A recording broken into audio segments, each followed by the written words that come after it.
Lectures मध्ये शिकलोय society काय आहे, कम्युनिटी काय आहे, आणि आता ऍक्च्युअल आपण आलोय पर्सनॅलिटीजवर. ठीक आहे.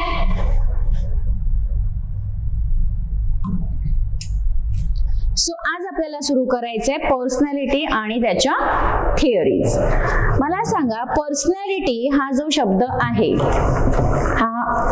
आहे, पर्सनॅलिटी, काल मी तुम्हाला ह्याचं मीनिंग सांगितलं होतं की डायनामिक. गुड मॉर्निंग वर्षा. डायनामिक ऑर्गनायझेशन जे आहे एखाद्या व्यक्तीच्या आयुष्यातलं, ते सायकोफिजिकल सिस्टीमच्या द्वारे असतं. आणि ह्या ज्या थेरीज आहे पर्सनॅलिटीचा, तर ह्या काय प्रयत्न करतात, हे सांगण्याचा प्रयत्न करतात, एक्सप्लेन करण्याचा प्रयत्न करतात की एखाद्याचं बिहेवियर किंवा एखाद्या व्यक्तीचं वर्तन जे आहे ते कशा पद्धतीचं असतं. आता ह्या थेरीज ज्या आहे पर्सनॅलिटीच्या, त्या अजून काय करतात, तर ह्या वेगवेगळ्या थेरीजचं ग्रुपिंग ह्याच्यामध्ये केलेलं आहे. ते 3 पार्ट त्याचे आहे. आणि ह्या 3 पार्टच्या माध्यमातून अजून डीपली आपली पर्सनॅलिटी कशी असते, वेगवेगळ्या अभ्यासकांनी, वेगवेगळ्या सायकोलॉजिस्टनी हे कसं मांडलंय ह्याचा अभ्यास इथे आपल्या ह्या टॉपिकमध्ये दिलेला आहे, तोच आपल्याला करायचा आहे. तर सायकोअनालिटिक थेरी, बिहेवियर थेरी आणि ह्युमॅनिस्टिक थेरीज, ह्या 3 थेरीजचा आपल्याला अभ्यास करायचा आहे. बघा, पहिली कुठली?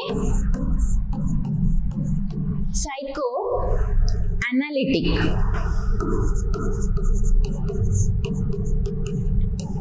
लिहून घ्या. दुसरी बिहेवियरल.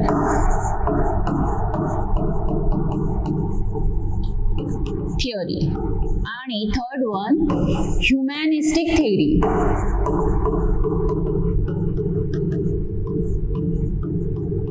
ठीक आहे. हे 3 थेरीचा ह्या पार्टमध्ये आपल्याला अभ्यास करायचा आहे. आता जसं नेहमी लेक्चर्स मध्ये मी डेफिनेशन्स तुम्हाला नोट डाऊन करून घ्यायला सांगते, तेही याही इथे आपल्याला करायच्या. जवळपास आपल्याला 4 ऑथर्सने दिलेल्या पर्सनॅलिटीच्या डेफिनेशन्सचा अभ्यास करायचा आहे. तत्पूर्वी पर्सनॅलिटी हा जो शब्द आहे, हा कुठून आला आहे, तर हा लॅटिन वर्ड आहे. Latin word personality. पर्सनॅलिटी हा जो शब्द आहे, हा लॅटिन, मूळ जो शब्द आहे तो लॅटिन आहे. तर कम्प्लीट हा पर्सनॅलिटी शब्द नव्हता, हा होता पर्सोना. PERSONA. लिहून घ्या, कारण ह्याच्यावर प्रश्न येतात की लॅटिन शब्द आहे, अमेरिकन आहे, ग्रीक आहे, कुठला शब्द आहे, हे इथं आपल्याला विचारल्या जातं. सो लिहून घ्या. Personality is derived from Latin word that is persona. PERSONA. लिहिलं? ह्याचाच अर्थ काय, तर ह्याचा अर्थ आहे मास्क. मीन्स मास्क, ज्याला आपण म्हणतो मुखवटा. लिहून घ्या.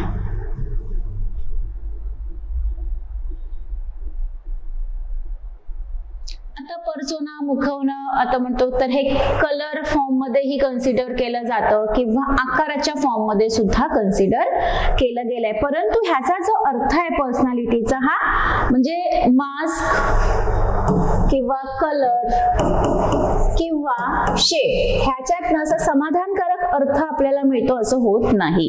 म्हणून ह्याच्या पद्धतीच्या अजून डेफिनेशन करण्यात आलेल्या आहे. म्हणजे काय म्हटलं आहे की फक्त आणि फक्त फॉर्म किंवा शेप इंडिव्हिज्युअलचा हा पर्सनॅलिटीला डिफाईन करू शकत नाही. ओके. कलर म्हणजे आपल्या त्वचेचा कलर किंवा आपल्या शरीराचा आकार, ह्याच्यामुळे आपलं संपूर्ण पर्सनॅलिटी आपण मेन्शन करू शकतो का, त्याचा अर्थ सांगू शकतो का, तर अजिबात नाही, कारण ते सॅटिस्फॅक्टरी नाहीये. महत्वाचं काय आहे, तर इथे इंटिमेट ज्या क्वालिटीज आहे आपल्या व्यक्तिमत्वातल्या, त्या दिसणं गरजेचं आहे. व्यक्तिमत्व, पर्सनॅलिटी म्हणजे शारीरिक स्वरूपात, कलरच्या स्वरूपात, आकाराच्या स्वरूपात नाही, तर आपल्या क्वालिटीज, आपल्या ॲबिलिटीज, आपल्या स्किल्स हे आपल्या पर्सनॅलिटीमध्ये मेन्शन झाले पाहिजे असं इथे म्हटलेलं आहे. आता ही जी संकल्पना आहे व्यक्तिमत्वाची, पर्सनॅलिटीची, कशाशी संबंधित आहे, तर व्यक्तीचं मानसिक, धार्मिक आणि नैतिक कॉपीज ज्या आहे पर्सनॅलिटीच्या, त्याच्यावर बेस्ड आपली पर्सनॅलिटी असते. खूप सारे काम माणसं म्हणजे माणूस जो आहे, ह्युमन बिंग जो आहे, तो अनेक कामं करत असतो. म्हणजे त्याचं जे डिटर्मिनेशन आहे, त्या डिटर्मिनेशनच्या बेसिसवर व्यक्ती अनेक कामं करत असतो. पण त्याच्यातनं त्याची पर्सनॅलिटी डिफाईन व्हायला पाहिजे का? तर ऑफकोर्स ती व्हायलाच पाहिजे. बरोबर. What ever the person is in psychological language, म्हणजे सायकोलॉजिकल फ्रेम मध्ये, त्या भाषेमध्ये तो काहीही असू दे, पण त्याची पर्सनॅलिटी इथे मॅटर करते. म्हणजे सायकोलॉजिकल लँग्वेज इथे महत्वाची कन्सिडर केली गेली आहे. आता दुसऱ्या शब्दात जर पर्सनॅलिटीला बघायचं झालं तर प्रत्येक गोष्ट, everything that is involved in a person. म्हणजे जसं मी सांगितलं, फक्त कलर, आकार, शेप हे मॅटर करत नाही पर्सनॅलिटीला. मॅटर करत असेल पण ते काही सॅटिस्फॅक्टरी नाहीये, कारण ते महत्वाचं नाहीये. महत्वाचं काय आहे? त्या व्यक्तिमत्वाला असणाऱ्या abilities, skills, qualities. Clear? That's it. Now write down definitions of personality. हे झालं लिहून? Okay. Definitions of personality.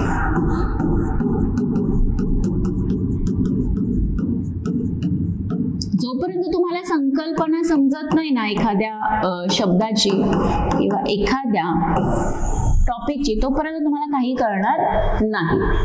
Please note down definitions of personality.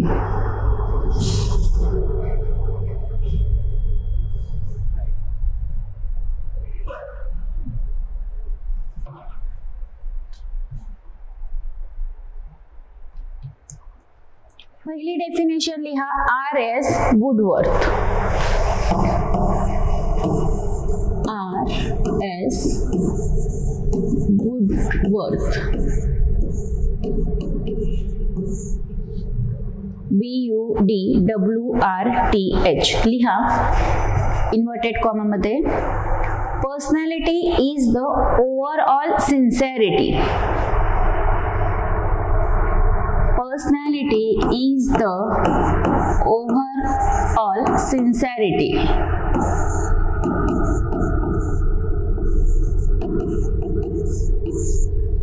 Personality is the overall sincerity of the person's behavior. Of the person's behaviour. म्हणजे personality, व्यक्तिमत्व काय आहे? हे संपूर्णपणे sincere जे आहे, म्हणजे एकदम असं पंक्च्युअल, सिन्सिअर ज्याला आपण म्हणतो तसं, जे व्यक्तीचं बिहेवियरची सिन्सिअरिटी म्हणजे पर्सनॅलिटी, अशी डेफिनेशन R.S. वुडवर्थ यांनी केलेली आहे. ठीक आहे. नेक्स्ट डेफिनेशन लिहा, जॉर्डन अल्पर्ट यांची. G-O-R-D-O-N-A-L-L-P-O-R-T. Jordan अल्पर्ट. G-O-R-D-O-N-A-L-L-P-O-R-T. Inverted comma मध्ये लिहा, मोठी डेफिनेशन आहे. Personality is a dynamic organization. Personality is a dynamic organization of the person's psychological system. Of the person's psychological system, comma, which can be defined as a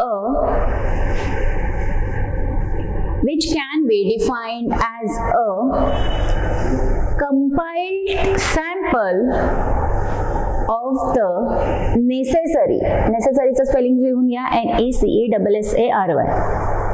necessary shillings,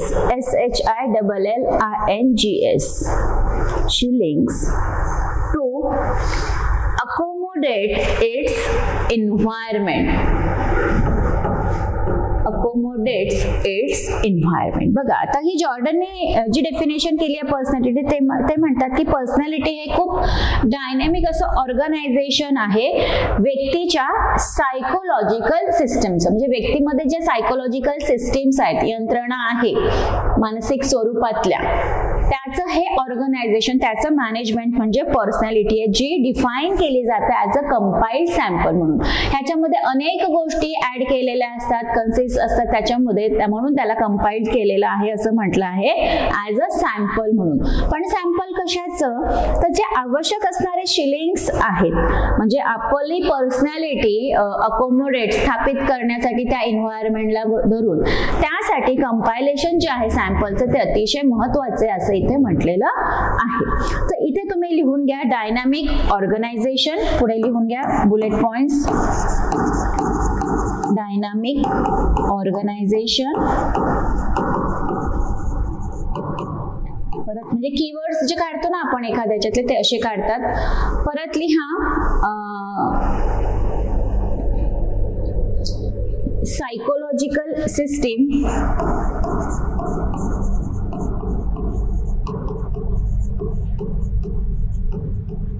psychological system आणि shillings to accommodate.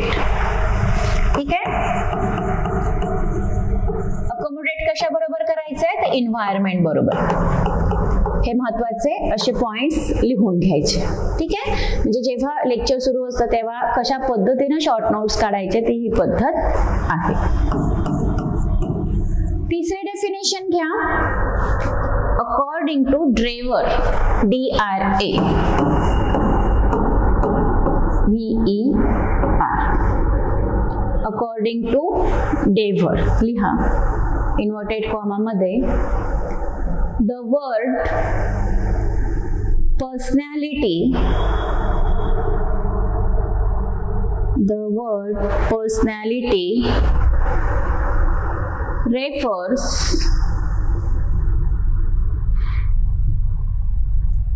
to well-structured organization.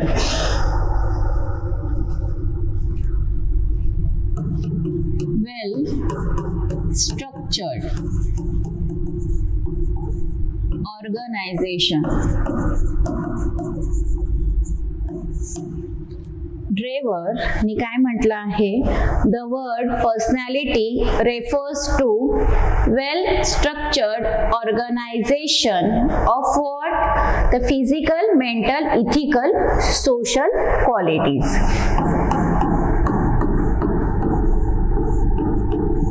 Mental, physical, social आणि ethical qualities of person. Ethical qualities म्हणजे हा जो शब्द आहे personality, हा कशाला refer करतो की अत्यंत व्यवस्थितपणे संरचना केली गेलेली संस्था म्हणजे आपली पर्सनॅलिटी. त्याच्यामध्ये शारीरिक, मानसिक, नैतिक आणि सामाजिक क्वालिटीज ह्या व्यक्तीच्या बघितल्या जातात, त्याला म्हणतात पर्सनॅलिटी. अशी डेफिनेशन ड्रेवर यांनी केलेली आहे. Clear? Now last definition Guilford. चौथी GILLFORD, Guilford, GILLFORD.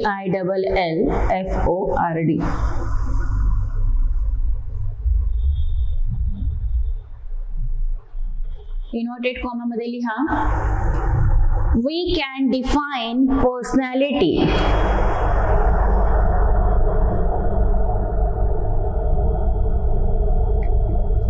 we can define personality as a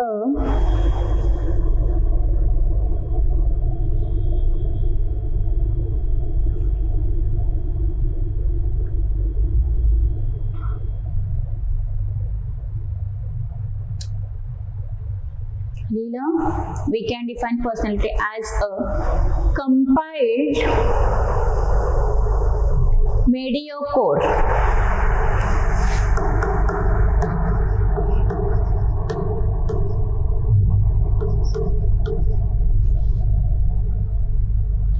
म्हणजे मेडिओकर म्हणजे काय, तर एक मध्यम असं आपण त्याला म्हणू शकतो. ठीक आहे, मध्यम कंपाइल्ड एकत्रित केलेला मध्यम. Sample of mediocre, sample of Shilling लिहून घ्या. लिहिलं?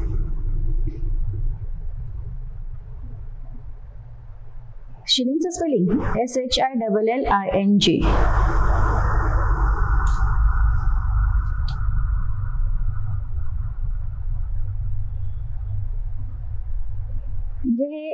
पाश्चिमात्य देश जे होते ना, म्हणजे ऑस्ट्रेलिया, युनायटेड किंगडम, न्यूझीलंड, तर ह्या देशांमध्ये वापरलं जाणारं जे चलन होतं ते म्हणजे शिलिंग असं इथं म्हटलेलं आहे. ठीक आहे, इथं काय म्हटलंय, इथं गिलफोर्ड काय म्हणतात, तर पर्सनॅलिटीला आपण कशा पद्धतीने डिफाईन करू शकतो, तर हे एकत्रित केलेलं मध्यम सॅम्पल आहे शिलिंगचं असं म्हटलेलं आहे. आणि शिलिंग म्हणजे ते पाश्चिमात्य देशांमध्ये वापरलं जाणारं पूर्वीचं एक चलन होतं, त्याला शिलिंग म्हटलं जायचं. ठीक आहे, that's it. So 4 types of definition we have covered here. First was R.S. Woodward, second was Gordon Allport, third was Drever, and fourth was Guilford. If you have any queries in this definition, you can ask me right now. I will explain again if you don't get the exact meaning or the importance of the definition. Definitely I will explain again. Do you have any questions, any queries? No? Great. We will move on another topic. So we have covered here concept of personality and definitions of personality. Now characteristics of personality. Done? लिहून झालंय हे सगळं? Great. Characteristics of personality.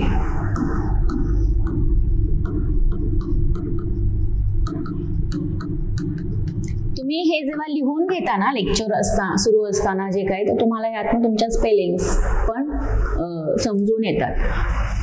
So लिहिण्याची practice पाहिजे. Characteristics of personality, आपल्या व्यक्तिमत्वाची वैशिष्ट्य काय आहेत सांगा बरं. आता एवढ्या डेफिनेशन्स आपण बघितलं, तिथं कॉम्बिनेशन आहे, ऑर्गनायझेशन आहे, डिफरंट टाइप्स ऑफ सिस्टीमचं, physical, mental, psychological, ethical, social, हे सगळं आहे. पण वैशिष्ट्य काय आहे आपल्या व्यक्तिमत्वाची सांगण्याचा प्रयत्न करा. कॅरेक्टरिस्टिक्स ऑफ पर्सनॅलिटी म्हणजे वैशिष्ट्य, व्यक्तिमत्वाची वैशिष्ट्य काय आहे.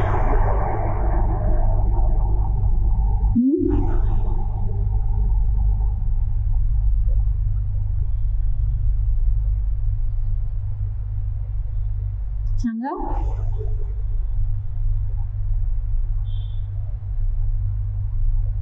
नाही का? आता एवढं कॉन्सेप्ट डेफिनेशन्स आपण शिकलो, त्याच्यातनं जर आपल्याला एकही वैशिष्ट्य सांगता आलं नाही तर आपल्याला परत रिव्हिजन करण्याची आवश्यकता आहे असं लक्षात घ्या. ठीक आहे, सो त्या पद्धतीने तुमचा अभ्यास असला पाहिजे. की नाही बघा, आता पर्सनॅलिटी जी रेफर करते तर आपले जे वैशिष्ट्य आहे, कॅरेक्टरिस्टिक वेज जे रिस्पॉन्ड करत असतं इंडिव्हिज्युअलला आणि त्या इंडिव्हिज्युअलच्या सिच्युएशनला धरून. आता इझिली लोक इथं different types of ways describe करतात जे रिस्पॉन्ड करतात वेगवेगळ्या सिच्युएशन्सला धरून, बरोबर. आता पर्सनॅलिटी ही रेफर करते युनिकनेस काय आहे तुमच्या व्यक्तिमत्वातला, आणि रिलेटिव्हली ते स्टेबल व्हरायटीज आहे की नाही तुमच्या पर्सनॅलिटी मधल्या, ते कॅरेक्टरिस्टिक आहे का, इंडिव्हिज्युअलचं बिहेवियर आहे ते अक्रॉस डिफरंट सिच्युएशन आहे over a period of time. आपली पर्सनॅलिटी सिच्युएशन नुसार, टाइम नुसार ही बदलती असते असं इथं म्हटलंय. म्हणजे पर्सनॅलिटी रेफर करते युनिकनेस म्हणजे वेगळे पण तुमच्या पर्सनॅलिटीतलं काय आहे त्याला, आणि संबंधित ती स्टेबल क्वालिटीज पण तुमची असली पाहिजे. जो युनिकनेस आहे ती स्थिर अशी गुणवत्ता तुमच्या पर्सनॅलिटीची मध्ये असली पाहिजे, जे की वैशिष्ट्यकृत असली पाहिजे इंडिव्हिज्युअलच्या बिहेवियरला धरून अक्रॉस अक्रॉस डिफरंट सिच्युएशन परिस्थिती कुठली असू दे त्याला धरून ती असली पाहिजे over a period of time. That's it. आता पर्सनॅलिटीची वैशिष्ट्य काय काय आहे ते बघा. याच्यामध्ये काय काय आहे, फिजिकल आणि psychological components. Physical and psychological दोन आहेत कंपोनेंट्स. ठीक आहे.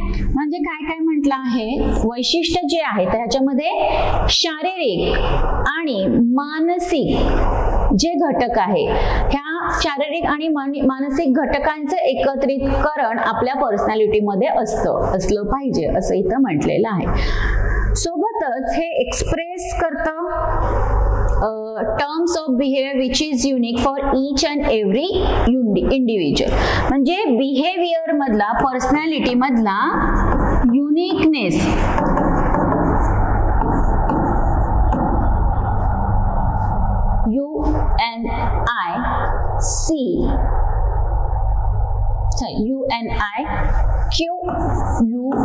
UNIQUE स्पेलिंग बरोबर लिहा. युनिकनेस काय आहे, युनिकनेस ऑफ पर्सनॅलिटी. तुमच्या पर्सनॅलिटी मधलं युनिकनेस हे तुमच्या पर्सनॅलिटीचं वैशिष्ट्य आहे. म्हणजे बिहेवियर तुमचं टर्म्स ऑफ बिहेवियर जे की युनिक आहे प्रत्येक ईच अँड एव्हरी इंडिव्हिज्युअल करिता. ठीक आहे.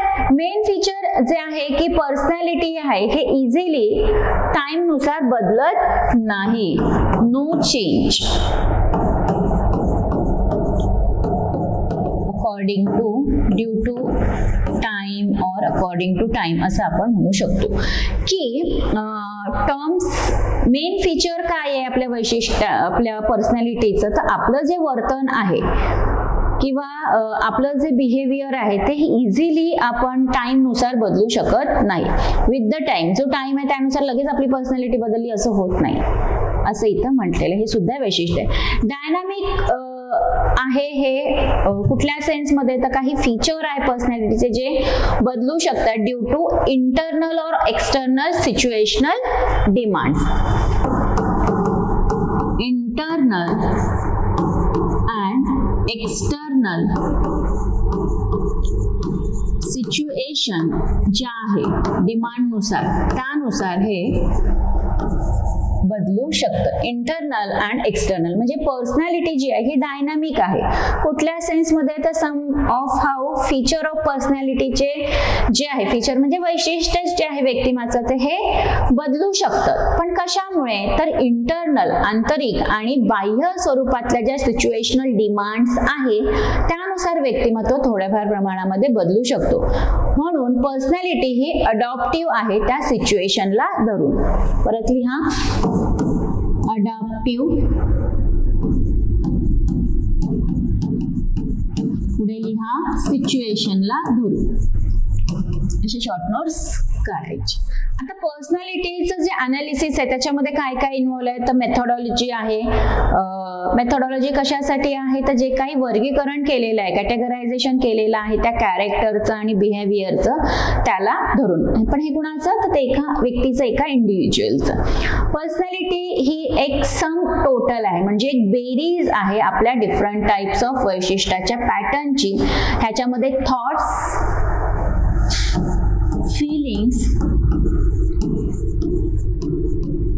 हे सुद्धा आहे. थॉट्स आणि फिलिंग सोबतच आपलं वर्तन इथे मॅटर करतं. Behaviour that make one different from others. Behaviour की आपण एका व्यक्तीपेक्षा वेगळे कसे आहोत. आता समजा माझी पर्सनॅलिटी आणि तुमची पर्सनॅलिटी, आपल्या दोघांच्या पर्सनॅलिटीमध्ये काहीतरी युनिकनेस आहे, पण तुमची पर्सनॅलिटी ही माझ्यापेक्षा वेगळी कसं आहे ह्याचं माझ्याकडे काय कारण आहे, तर तो युनिकनेस इथे कन्सिडर केलाय की पर्सनॅलिटीचं जे अनालिसिस अनालिसिस आहे त्याच्यामध्ये मेथोडॉलॉजी आहे इन्व्हॉल्व, कॅटेगरायझेशन करिता आपल्या कॅरेक्टर्स आणि आपल्या बिहेवियर्स इंडिव्हिज्युअलच्या. ह्याच्यामध्ये पर्सनॅलिटी ही एक बेरीज आहे. कशाची बेरीज आहे? तर जे काही वैशिष्ट्य आहे त्या वैशिष्ट्याचे जे काही वेगवेगळे पॅटर्न्स आहेत ह्याच्यामध्ये आपले विचार, आपल्या भावना आणि आपलं वर्तन हे मॅटर करतं आणि आपली पर्सनॅलिटी ही इतरांपेक्षा वेगळी कशी आहे हे इथे आपण दाखवण्याचा प्रयत्न करतो किंवा ऍक्च्युअल ते आपल्या पर्सनॅलिटीमध्ये इन्व्हॉल्व असतं, कन्सिस्ट असतं. That's it. सम इंडिव्हिज्युअलचे जे ऍट्रिब्यूट्स आहे ह्याच्यासोबतच काही वैशिष्ट्य सुद्धा ते आपण चार्ट फॉर्म मध्ये बघणार आहे. इथपर्यंत क्लिअर झालंय का?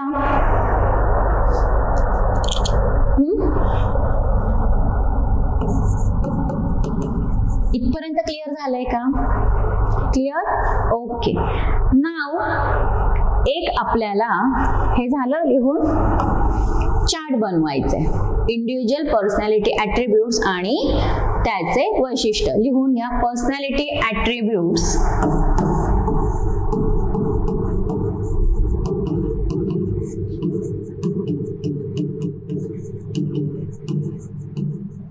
and त्याचे कॅरेक्टरिस्टिक्स.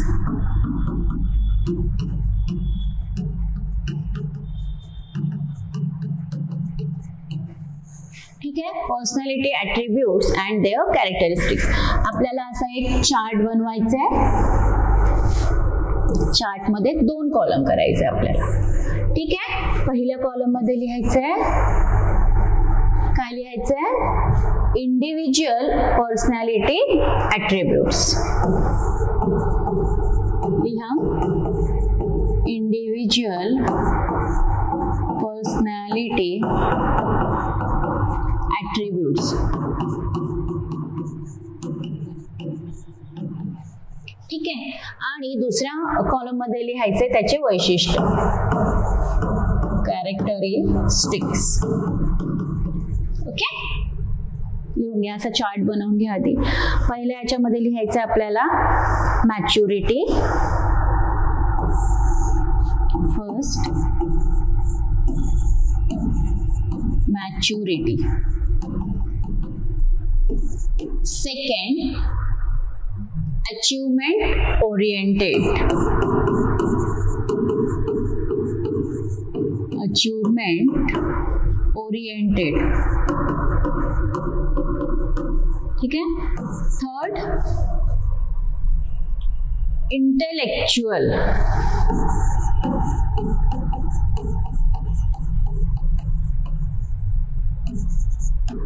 थर्ड इंटेलेक्चुअल आणि फोर्थ इमोशनल.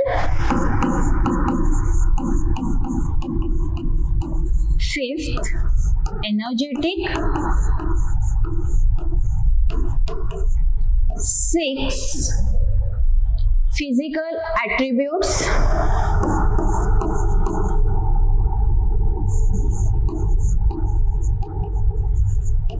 Physical attributes हे लिहून घ्यायचंय बरं का. 7वं material attributes.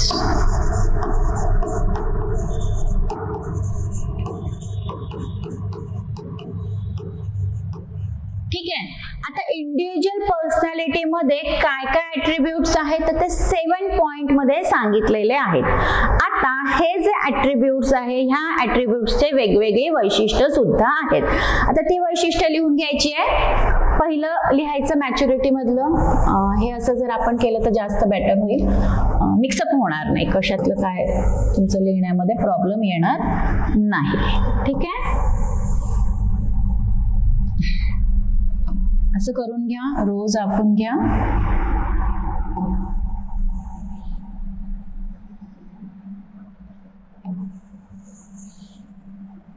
डन.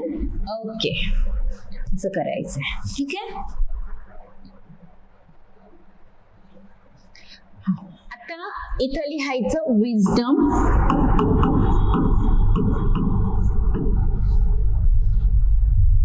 सॅगॅसिटी आणि depth.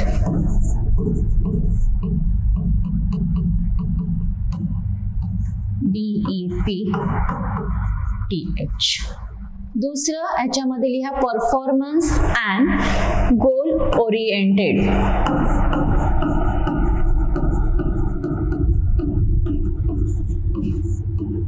Goal oriented.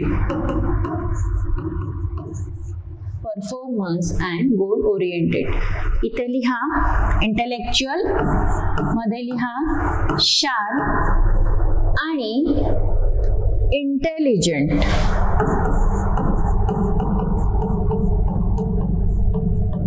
Intelligent and sharp. Excessive feelings. Excessive feelings. Active आणि अगाइल. AGILE. ठीक आहे, active and agile. Next physical attributes मध्ये healthy, robust, strong. Healthy, robust आणि स्ट्रॉंग. लास्ट आहे मटेरियल ऍट्रिब्यूट्स. हे थोडस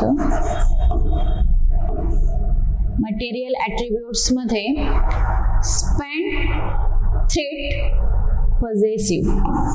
याचे सगळ्याचे अर्थ मी सांगते तुम्हाला, तुम्ही आधी लिहून घ्या. SPEND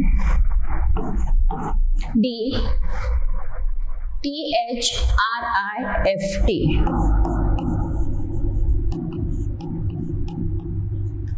आणि पॉझेसिव्ह POSSESSIVE. हा चार्ट तुम्ही लिहून घ्या.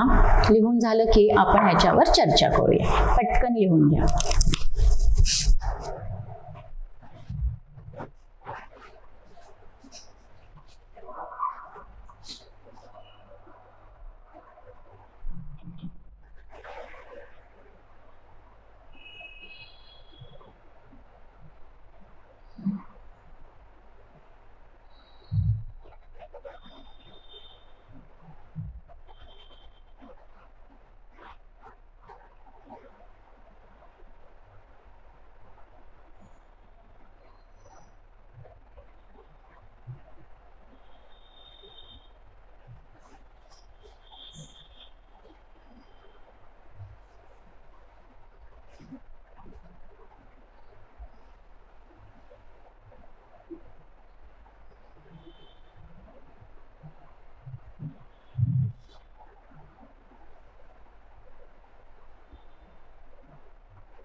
झालं लिहून? आता प्रत्येक शब्दाचं मीनिंग सांगते ते लिहून घ्या. विस्डम मराठीतलं.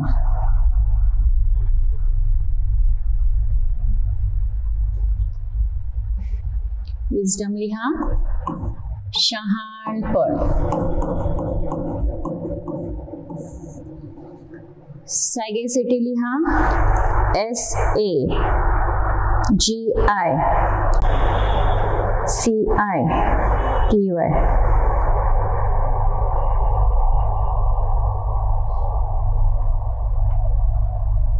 बुद्धिमत्ता,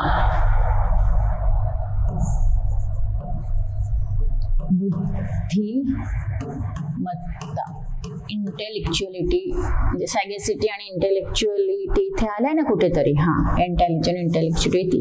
डेप्थ म्हणजे खूप खोलवर, मूळ. ठीक आहे. परफॉर्मन्स म्हणजे जे काही परफॉर्मन्सला एक्झॅक्टली तुमची कामगिरी. हा, परफॉर्मन्स म्हणजे कामगिरी. आणि गोल ओरिएंटेड म्हणजे तुमचं ध्येयच्या प्रती असणारी डिटर्मिनेशन, कमिटमेंट. ध्येय, गोल ओरिएंटेड म्हणजे ध्येय प्राप्तीकडे आपली वाटचाल. शार्प म्हणजे खूप तीक्ष्ण. इंटेलिजंट म्हणजे बुद्धिमान. एक्सेसिव्ह फिलिंग्स म्हणजे तीव्र अशा भावना. लिहा, एक्सेसिव्ह फिलिंग म्हणजे तीव्र.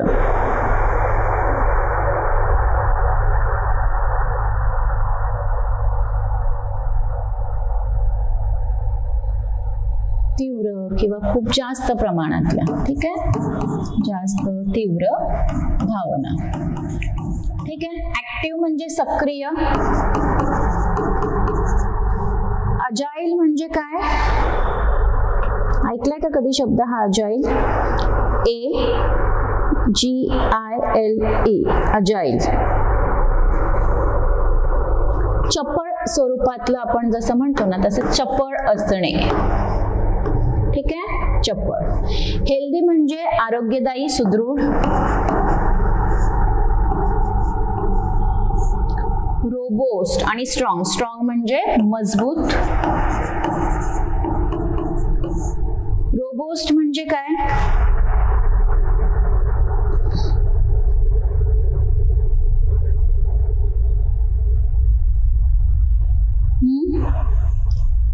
रोबोस्ट, स्ट्रॉंग हे सगळं एकाच मिनिंगचं आहे. बरोबर. स्पेंड्रिफ आणि पॉझेसिव्ह. पॉझेसिव्ह म्हणजे एखाद्याच्या प्रती खूपच जास्त आपली आत्मीयता असणे, किंवा तो व्यक्ती पाहिजे म्हणजे पाहिजेच, किंवा तो आपण सांगू तसंच करणार, असं त्याचं मिनिंग होतं. सो स्पेंड्रिफ्ट आपण सांगूया, SPENDEHRIFT.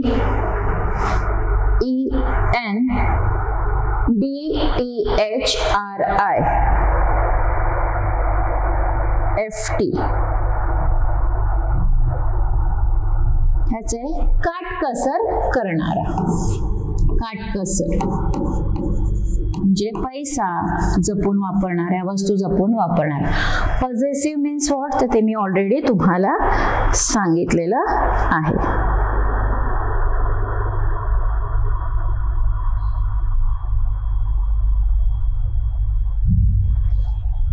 म्हणजे एखाद्यावर आपली मालकी असणारा, की आपण म्हणतो ना की एखादा व्यक्ती एखाद्या व्यक्तीची खूप काळजी करतो, म्हणजे आपणच त्याच्या आयुष्यातलं सगळे करता धरता आहोत, अशा मिनिंगचा शब्द म्हणजे पॉझेसिव्ह. सो तुम्ही लिहून घ्या. आता मी एक्सप्लेन करते की पर्सनॅलिटी मधले असणारे ऍट्रिब्यूट्स आणि त्याचे वैशिष्ट्य काय.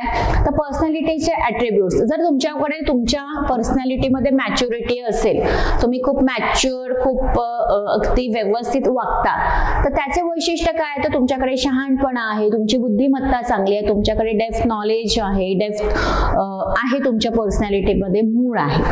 अचिव्हमेंट ओरिएंटेड पर्सनॅलिटीचे ऍट्रिब्यूट्स असेल तर तुमची जी कामगिरी, जर तुम्हाला काही अचीव करायचं आयुष्यामध्ये, तर त्यानुसार तुमचा परफॉर्मन्स असला पाहिजे.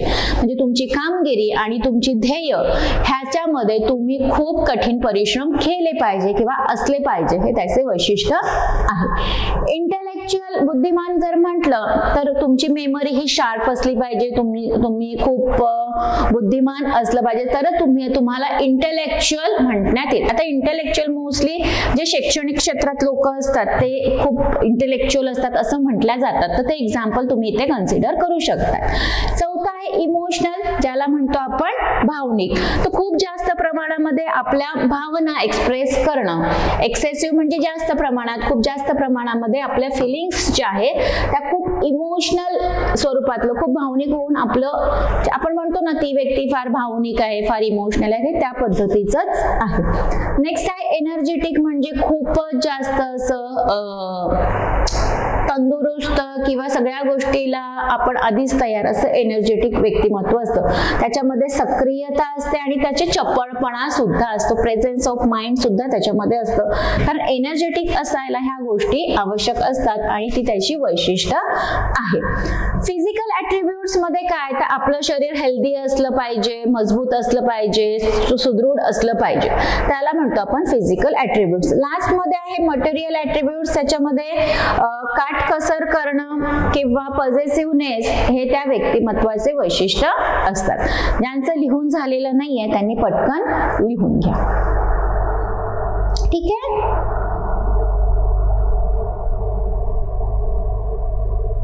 लिहून घ्या. फॅक्टर्स इन्फ्लुएन्सिंग पर्सनॅलिटी, याच्यानंतरचा मुद्दा आपल्याला लिहायचा आहे, एवढं लिहून घ्या. दिसतंय का? ओके, 1-2 मिनिटात लिहून घ्या ज्यांनी नाही लिहिले.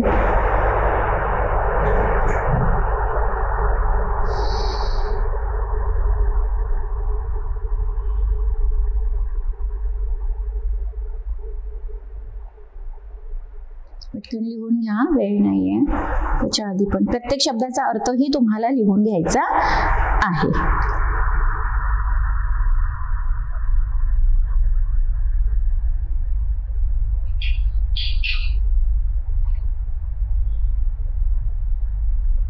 ठीक आहे, इतकं झालं सगळं लिहून. ओके, नाव फॅक्टर्स इन्फ्लुएन्सिंग पर्सनॅलिटी हे झालं. Okay,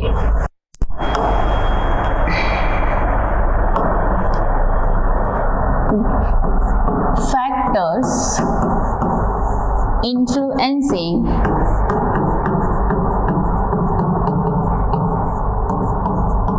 personality.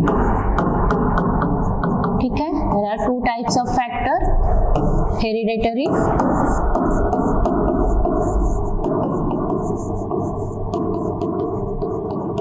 factor आणि दुसरा आहे environmental factor.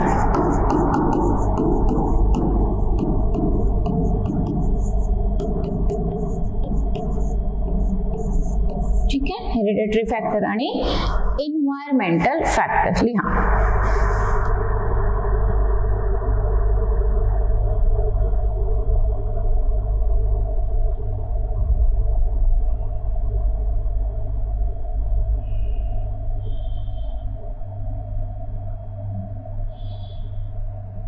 Hereditary factor and environmental factors. आता हे जे फॅक्टर आहे हे आपल्या पर्सनॅलिटीवर, आपल्या व्यक्तिमत्वावर कशा पद्धतीनं प्रभाव टाकतात हे सांगण्याचा ह्या 2 फॅक्टर्सच्या द्वारे प्रयत्न केला गेला आहे. आता जे फॅक्टर्स आहेत इन्फ्लुएन्स करतात किंवा ते रिस्पॉन्सिबल असतात आपली पर्सनॅलिटी तयार करण्यासाठी, ते आपण 2 पद्धतीचे कॅटेगराईज केलेले. त्यातलं घेऊया पहिलं हेरिडिटरी फॅक्टर. आता हेरिडिटरी फॅक्टर म्हणजे अनुवांशिक घटक. अनुवांशिक घटक. आणि दुसरा आहे एन्व्हायरमेंटल घटक, म्हणजे जे काही वातावरण आहे, जे काही पर्यावरण आहे त्याला धरून जे काही आपल्याला वातावरण मिळालंय, ज्या वातावरणामध्ये आपली पर्सनॅलिटी डेव्हलप झालीये किंवा आपलं जडणघडण झालंय, आपलं सामाजिकरण झालंय, ते एक तर बाय बर्थ आपल्याला मिळालं, दुसरं आहे बाय सोसायटी आपल्याला मिळालेलं. ठीक आहे, दॅट्स इट. आता हेरिडेटरी मध्ये कोणते कोणते फॅक्टर्स आहे, तर जे इनहेरिट आहे फ्रॉम आवर पॅरेंट्स, आपल्या आई वडिलांकडून बाय बर्थ आपल्याला मिळालेलं, inherent bye parents, biological parents, ठीक आहे. आणि दुसरं आहे सच फॅक्टर्स हे इनेट असतात, जे की प्रेझेंट असतात इंडिव्हिज्युअल मध्ये before the time of birth, म्हणजे जेनेटिकली किंवा बाय जीन्स जे आपल्याला मिळाले ते आपल्याला जन्माच्या आधीच ते घटक आपल्या मध्ये आलेले असतात by birth, at the time of birth म्हणजे जन्माच्या वेळी, आणि ते डिटरमाइन करतो तो जो काही आपल्या पर्सनॅलिटीचा डेव्हलपमेंट पाथ आहे, त्या डेव्हलपमेंट पाथला डिटरमाइन करण्याचं काम हे हेरिडेटरी फॅक्टर करतात. आता हेरिडेटरी फॅक्टर्स आपल्या पर्सनॅलिटीमध्ये काय कॉन्ट्रीब्यूट करतात, तर आपल्या पर्सनॅलिटीचं जे डेव्हलपमेंट आहे हा ऍज अ रिझल्ट म्हणून आपण बघतो की स्पेसिफिक सोशल एन्व्हायरमेंट जे आहे ज्याच्यामध्ये लोक राहतात त्यामध्ये आपलं इंटरॅक्शन कसं आहे ह्याचा रिझल्ट, म्हणजे हेरिडेटरी फॅक्टर कॉन्ट्रीब्यूट करतात कशाला, पर्सनॅलिटी डेव्हलपमेंटला. कसं, तर ऍज अ रिझल्ट म्हणून. रिझल्ट कशाचा, तर डिफरंट टाइप्स ऑफ इंटरॅक्शनचा. इंटरॅक्शन कोणाबरोबर, तर स्पेसिफिक सोशल एन्व्हायरमेंट बरोबर ज्याच्यामध्ये लोक राहतात. That's it. ठीक आहे. आता पर्सनॅलिटी जी आहे ही एक टोटल आहे, बेरीज आहे की व्यक्ती नेमकं काय आहे, व्यक्तीमध्ये काय काय आहे, बेरीज आधीच्या पण डेफिनेशन्स मध्ये आपण शिकलो, physical, mental, social, spiritual, ethical, हे सगळ्या गोष्टीचं कॉम्बिनेशन आहे पर्सनॅलिटीमध्ये, आणि त्याच कॉम्बिनेशनला इथं सम ऑफ टोटल सुद्धा म्हटलेलं आहे जे की व्यक्तीमध्ये आहे. आता याच्यामध्ये इन्क्लूड काय आहे, तर व्यक्तीचं वर्तन, व्यक्तीचे विचार, व्यक्तीचा भावना जे इंडियर करतं थ्रू आउट द लाईफ, म्हणजे संपूर्ण आयुष्यामध्ये व्यक्तीच्या भावना काय, व्यक्तीचा विचार काय, व्यक्तीचं वर्तन काय, हे थ्रू आउट लाईफ आपल्याला इंडियर करायला लागतं. आता हेरिडेटरी फॅक्टर्स मध्ये काय काय इन्क्लूड आहे, तर फिजिकल म्हणजे फिजिक आपलं शरीर, ठीक आहे, ह्याच्यामध्ये फिजिक म्हणजे आपली शरीराची ठेवण. आता आपण बरेचदा असं म्हणतो की आई वडील जर उंच असतील तर मुलं देखील उंचच होतात, आई वडील उंची कमी असेल ते ठेंगणे असतील तर मुलंही ठेंगणे असतात, आई वडील गोरे असतील तर मुलं गोरे होतात, आई वडील डार्क कॉम्प्लेक्शनचे असतील तर तसं होतात, असे डिफरंट. फिजिक्स म्हणजे काय, तर शरीराची ठेवण. आता ही जी शरीराची ठेवण आहे ह्याच्यामध्ये काय काय आहे, तर फिजिकल हेल्थ, एंडोक्राइन सिस्टीम आणि नर्वस सिस्टीम सुद्धा. फिजिकल हेल्थ, एंडोक्राइन सिस्टम आणि अजून काय सांगितलं मी, नर्वस सिस्टम.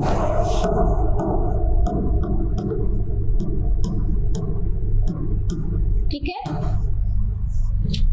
फिजिक्स म्हणजे शरीराची ठेवण महत्वाची आहे. फिजिकल हेल्थ आपलं शारीरिक आरोग्य मॅटर करतं, इंडोक्राइन सिस्टीम ज्या इंटरनल आपल्या बॉडीमध्ये असतात, आणि नर्वस सिस्टीम जे मज्जातंतूशी संबंधित असणाऱ्या. ठीक आहे, एवढं लिहून घ्या हेरिडेटरी फॅक्टर्स मध्ये आणि समजून घ्या प्रत्येक शब्दाचा अर्थ. त्यानंतर आपण जम्प करणार आहोत एन्व्हायरमेंटल फॅक्टर्सवर. Environmental factors.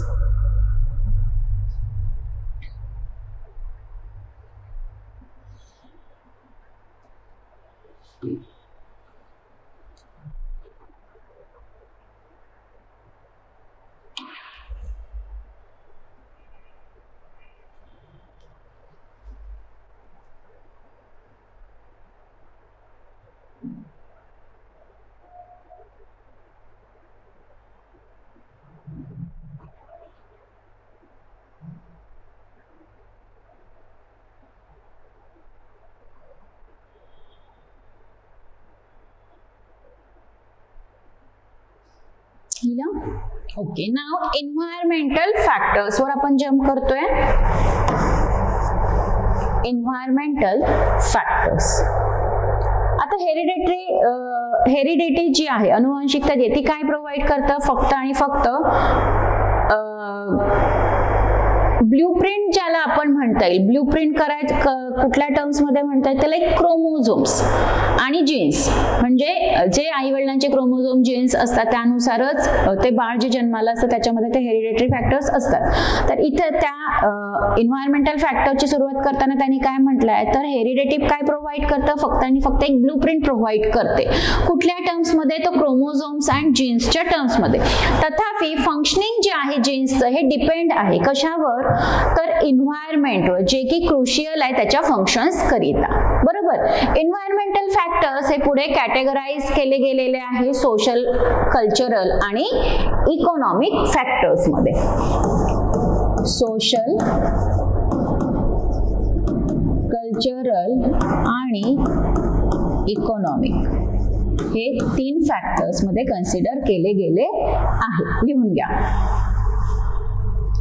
इन्व्हायरमेंटल फॅक्टर्स कसं कॅटेगरायझेशन केलंय, सोशल, कल्चरल आणि इकॉनॉमिक फॅक्टर्सच्या द्वारे. आता सोशल फॅक्टर हे जो आहे ह्याच्यामध्ये role of parenting style, impact, role of parenting style हे आहे, हा इम्पॅक्ट करतो, प्रभाव टाकतो. ठीक आहे. रोल ऑफ पॅरेंटिंग स्टाईल लिहिला. या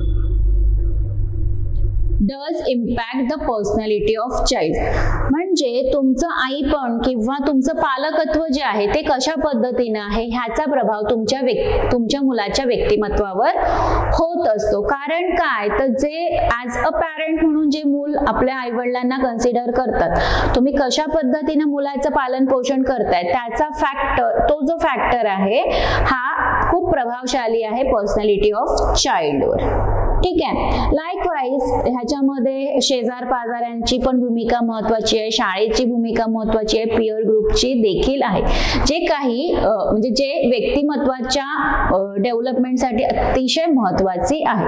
आता डिफरंट कल्चर्स आणि डिफरंट इकॉनॉमिक स्टेटस जे आहे, वेगवेगळ्या संस्कृती आणि वेगवेगळा दर्जा कुठला, आर्थिक, सोसायटी मधला, हा सुद्धा पर्सनॅलिटीच्या डेव्हलपमेंटला अफेक्ट करतो. ठीक आहे. लिहा. इकॉनॉमिक आणि कल्चर स्टेटस पण इथं लिहून घ्या. ठीक आहे. हा सुद्धा तुमच्या पर्सनॅलिटीवर इम्पॅक्ट करतो. That's it. सो हेरिडिटरी आणि एन्व्हायरमेंटल फॅक्टर्स जे आहे, जे पर्सनॅलिटीवर प्रभाव टाकतात, पर्सनॅलिटीला इन्फ्लुएन्स करतात, ते हे 2 टाईपचे आहेत.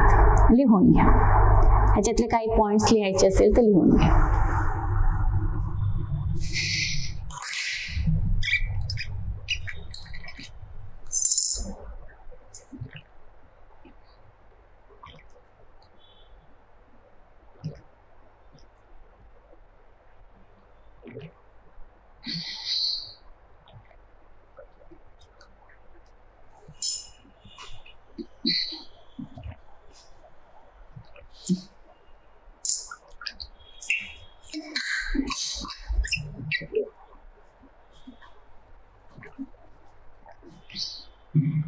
झालं. न्यू टॉपिक घेऊया. Okay. Dimensions of personality.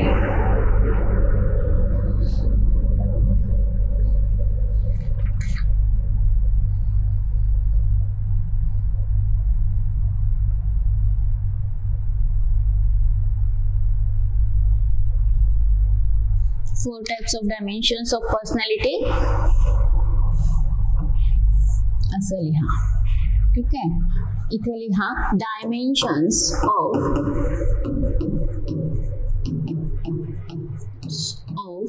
Personality. First, traits. Second,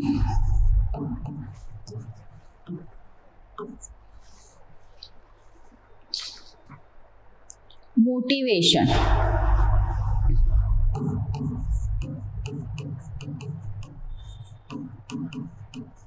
Third, temperament. T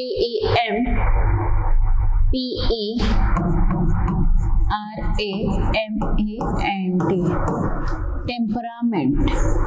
आणि चौथं आहे तुमचं कॅरेक्टर. ह्याच्यामध्ये पण सब पॉइंट्स आहेत, ते लिहून घ्यायचे. असे 4 डायमेन्शन्स लिहा पर्सनॅलिटीचे. काय आहेत dimensions of personality? There are 4 types. ठीक आहे, 4 types of personality dimension. First is trait. ह्याच्यामध्ये काही सब पॉइंट्स दिलेले आहेत 5 पद्धतीचे, ते लिहून घेऊया. ट्रेट्स मध्ये आपण लिहूया, एक स्टार बनवूया, कारण स्टारचे 5 कोने आहेत. तर 5 कोने आपण लिहून घेऊया. ठीक आहे की ह्याच्यामध्ये काय काय दिले ट्रेट्स मध्ये. तर पहिला आहे introversion, extroversion.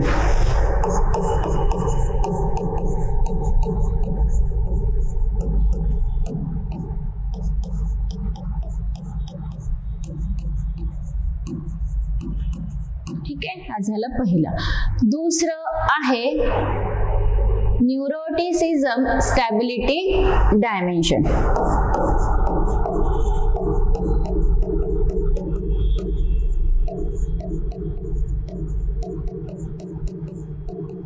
Neuroticism stability dimension.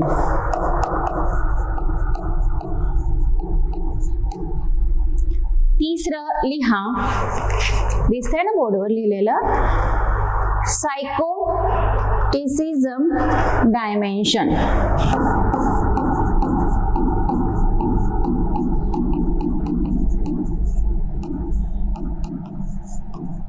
Psychoticism dimension. चौथं internal and external locus of control.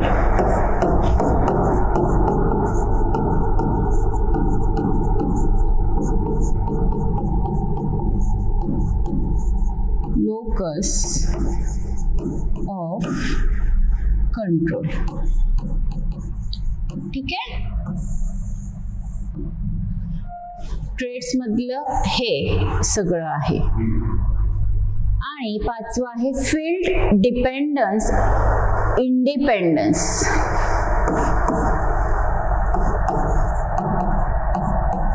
Field dependence independence.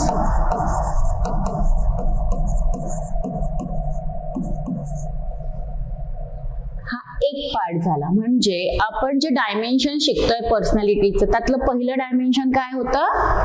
Trait. Trait मधले 5 पॉइंट हे आहेत. तुम्हाला थोडंसं कन्फ्युजन होऊ शकतं म्हणून मी असं तुम्हाला राऊंड करून देते, कारण कशातलं कशात ऍड होईल काय सांगता येत नाही. ठीक आहे, सो लिहिताना केअरफुली लिहा. ओके ओके, हा असं लिहा. हे झाले ट्रेट.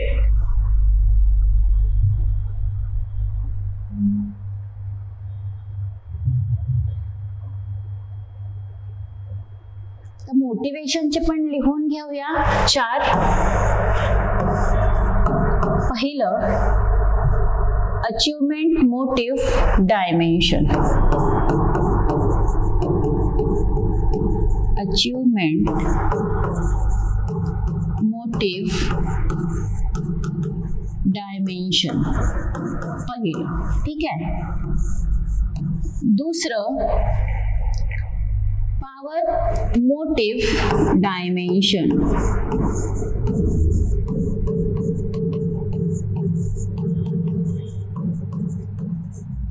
Power motive dimension. तीसरं affiliation motive dimension.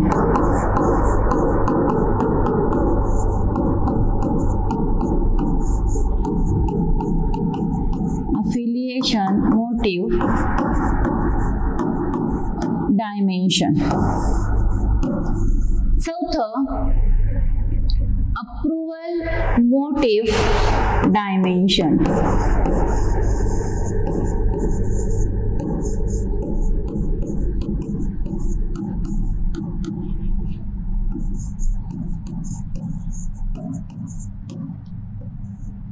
Approval, motive, dimension.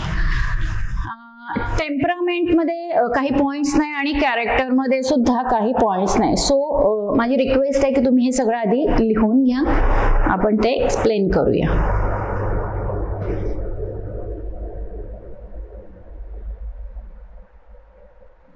लिहून घ्या पटकन.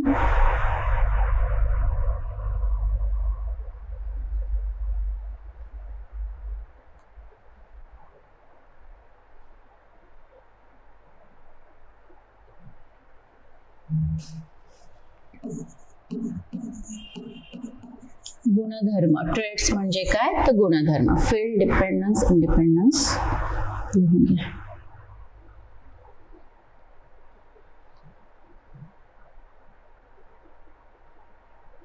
पटकन लिहा.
लीला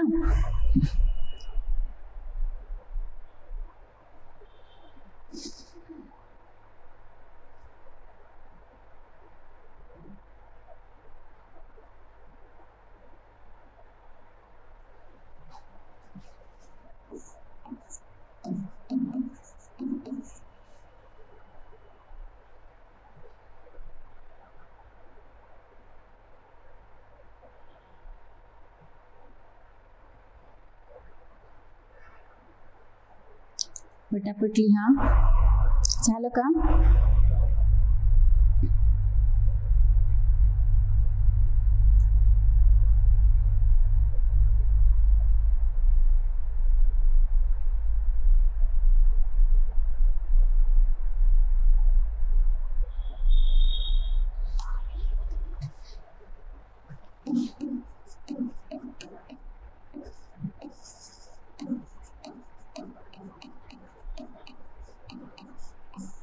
एक्सप्लेन करायचं, लिहून झालंय. ओके.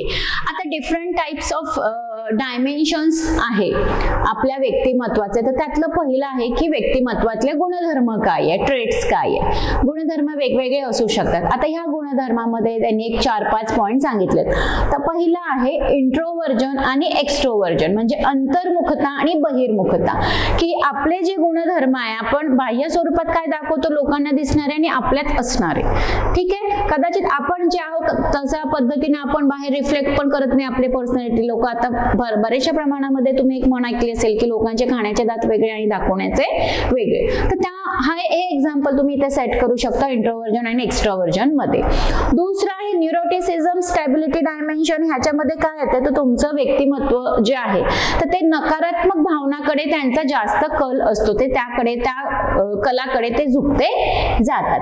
तिसरं म्हटलंय सायकोटिसिझम डायमेन्शन, हे मनोविकाराशी संबंधित आहे. चौथं जे आहे इंटरनल अँड एक्सटर्नल लोकस, तर ते आंतरिक आणि बाह्य स्थान जे आहे तुमच्या नियंत्रणाचं ते मेन्शन करतं. आणि पाचवं जे आहे ते आहे फील्ड, डिपेंडन्स, इंडिपेंडन्स. ठीक आहे. आता ह्याच्यामध्ये बघा ट्रेट्स म्हणजे डायमेन्शन्स जे आहे पर्सनॅलिटीचं, तिथं अजून काय सांगितलंय तुम्हाला दिसतंय का? इथून बघा हा मुद्दा आपण घेऊया की जे डायमेन्शन्स आहेत पर्सनॅलिटीचे, तर सायकोलॉजिस्टनी जे काही सांगितलंय तर त्यांनी डिफरंट टाइप्स ऑफ सायकोलॉजिस्टनी काही संशोधनं केली आहे. त्या संशोधनांच्या आधारावर त्यांनी काही डायमेन्शन्स जे आहे पर्सनॅलिटीचे ते आयडेंटिफाय केले आणि ते एक्सप्लेन सुद्धा केले की पर्सनॅलिटीमध्ये काय काय डिफरन्सेस असतात. हे कशाच्या माध्यमातून आलंय तर फक्त आणि आणि फक्त रिसर्चच्या माध्यमातून पुढे आलेलं आहे. आता हे जे डायमेन्शन्स आहे, ह्याच्या ज्या कॅटेगरीच्या स्केल्स आहे, ज्या समजून घेण्यासाठी मदत करतात. काय समजून घेण्यासाठी मदत करतात? तर व्यक्तीचं जे वर्तन आहे ते कुठल्या टर्म मध्ये आहे, त्याचे मेन ट्रेट्स काय आहे, त्याचं टेम्परामेंट काय, त्याचं मोटिवेशन काय आणि त्याचं कॅरेक्टर काय, हे समजून घेण्यासाठी इथं मदत होते. त्यातलं पहिलं आहे ट्रेट्स म्हणजे गुणधर्म. आता हे रिलेटिव्हली परमनंट कॅरेक्टरिस्टिक्स असतात आपल्या व्यक्तिमत्वाचे, जे कंपेल केले असतात इंडिव्हिज्युअलशी, जेणेकरून त्याचं जे बिहेवियर आहे ते कशासाठी, तर त्यांनी कन्सिस्टंटली त्यांचं जे बिहेवियर आहे अक्रॉस डिफरंट सिच्युएशन ते व्यवस्थित राहावं. पीपल लोक जे आहे हे तुलना करतात बाय मेजरिंग फॉलोइंग ट्रेट्स.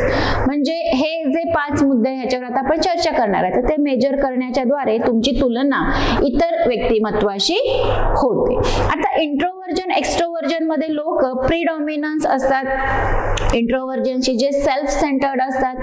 काही जे लोक असतात हे खूप आयडियलिस्टिक असतात, इमॅजिनेटिव्ह असतात, काही शाय असतात, काही सिक्लुडेड सुद्धा असतात. म्हणजे कोणी लाजाळू असतं, कोणी खूप कल्पना करणारं असतं, कोणी खूप आयडियलिस्टिक असतात, आदर्शवादी असतात, कोणी सिक्लुडेड सुद्धा असतात. आता प्रीडॉमिनन्स जे आहे थॉटफुलनेस स्ट्रिअर्स त्यांच्याकरिता कशामध्ये, तर world of brooding, fantasy, day dreaming असं त्यांचं म्हणजे चकचकीत जग, स्वप्नातलं जग असं ते स्वतःला कन्सिडर करतात. ठीक आहे. आता ही जी लोक आहेत हे कन्सिडरेबल टाइम घेतात त्यांच्या डिसिजन पर्यंत पोहोचण्यासाठी आणि ते काळजीत असतात त्यांच्या फ्युचर विषयी, कारण त्यांचं जग हे सगळं कल्पनाशक्ती आणि खूप फॅन्सी असं ते असतात. थेरॉटिकली ते आणि खूप ऑफनली बऱ्याच प्रमाणामध्ये फिलॉसॉफर्स, पोएट, सायंटिस्ट आणि प्रोफेसर्स अशा पद्धतीचे लोक जे इंट्रोव्हर्जन मध्ये असतात. ठीक आहे. आता एक्स्ट्रोवर्ट्स मध्ये काय असतात, तर खूप जास्त प्रमाणामध्ये ते इन्क्लाइंड असतात सोशल ऍक्टिव्हिटीज करिता, रिअलिस्टिक असतात, प्रॅक्टिकल असतात, टॉकेटिव्ह असतात आणि ऍक्टिव्ह सुद्धा असतात. पहिल्या ह्याच्यामध्ये इंट्रोव्हर्जन मध्ये आपण काय म्हटलं, तर जे कवी असतात, शास्त्रज्ञ असतात, प्रोफेसर असतात, फिलॉसॉफर्स ज्यांना थेअरीचा बेस असतात, अशी लोक कशामध्ये कन्सिडर होतात, तर इंट्रोव्हर्जन मध्ये. ह्यामध्ये परीक्षेमध्ये ह्याच्यावर प्रश्न येऊ शकतो बरं का.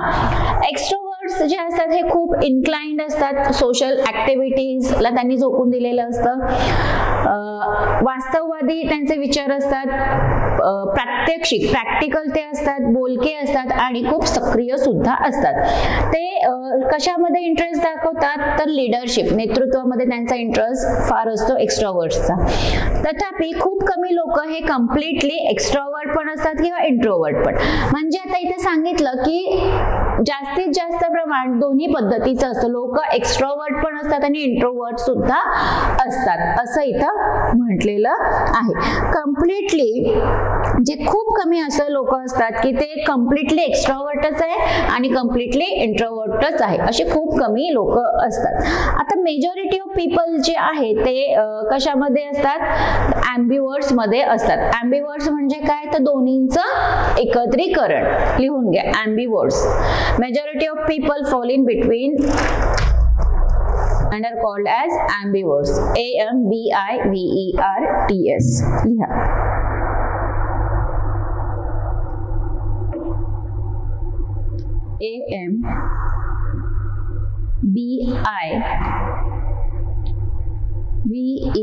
AMBIVERTS. ambiverts असतात.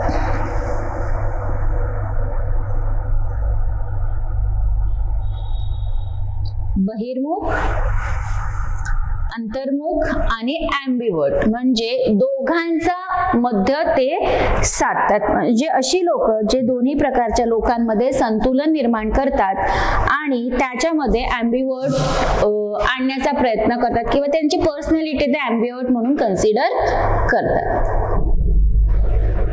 ठीक आहे.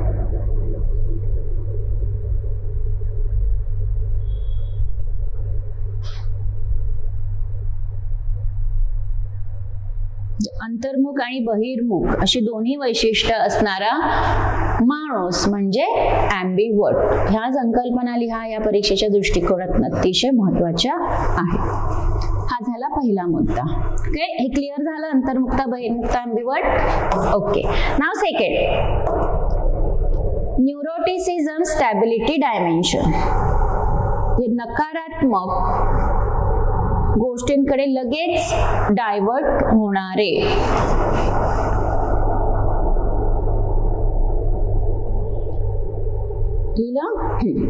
आता ह्याच्यामध्ये न्यूरोटिसिझम म्हणजे अभाव इथे आहे इमोशनल कंट्रोलचा, आणि त्यांची जी विल पॉवर आहे ती सुद्धा इथे त्यांचे वैशिष्ट्य जे आहे ते ऍड करते. स्लोनेस आहे त्यांच्या म्हणजे विचार करण्याची प्रक्रिया जी आहे, ज्याला आपण थॉट प्रोसेस म्हणतो, ती खूप संथ गतीची आहे, खूप स्लो आहे.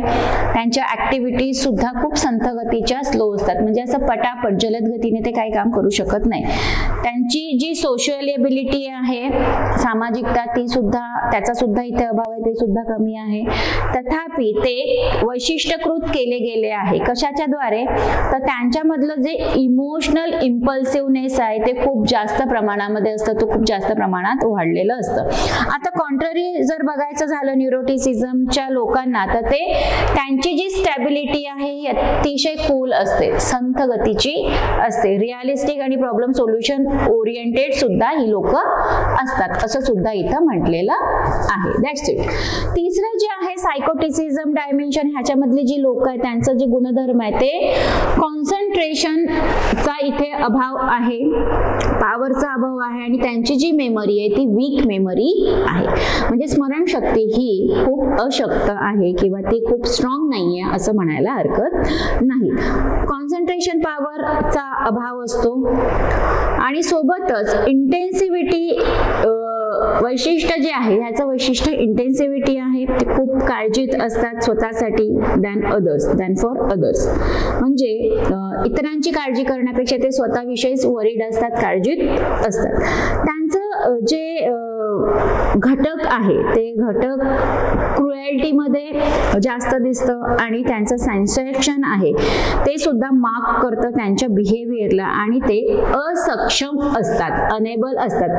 कशासाठी, तर संरक्षण करण्यासाठी. आता संरक्षण जे आहे स्वतःचं from danger and dangerous situations जर उद्भवली, तर त्या डेंजरस सिच्युएशन पासून स्वतःचं संरक्षण कसं करायचं ह्याची ॲबिलिटी त्यांच्यामध्ये नसते, ते असक्षम असतात अशा प्रकारच्या सिच्युएशन हँडल करण्यासाठी. That's it. ह्याला असं म्हणतात सायकोटिसिझम डायमेन्शन, लाईक मनोविकाराशी संबंधित सुद्धा ह्याला कन्सिडर करतात. नेक्स्ट आहे internal and external locus of control. हा चौथा मुद्दा,